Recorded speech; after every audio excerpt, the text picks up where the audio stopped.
In the startup universe, besides the big cash burners, you also have the dubious guys.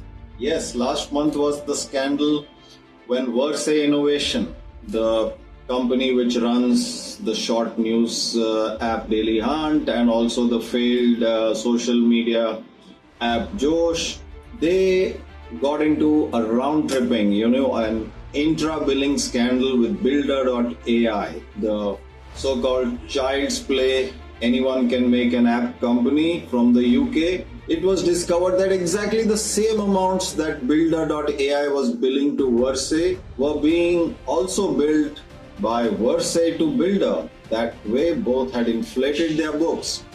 Even Deloitte had flagged weaknesses in Verse's accounting. That being the case, matters have been relatively quiet since then, but recently I saw another company, yes, InMobi, that old startup, more than 10 years old now, which was into mobile advertising. Well, you know who dominates mobile advertising? Not a single company from India does.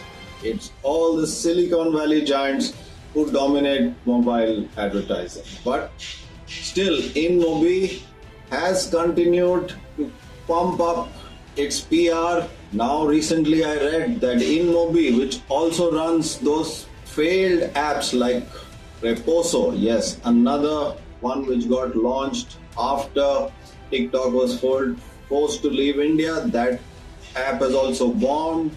Besides that, it also runs Glance, which is that dubious thing which comes up on cheap phones when you try to swipe. All those kind of money guzzling ventures, InMobi would have run out of money, is now again the last resort of the failed is the IPO market.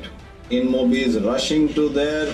I hope these kind of desperate companies do not end up finally sinking the stock market after wiping out the wealth of investors, naive investors who go with hype, who believe the PR of these VC-backed ventures.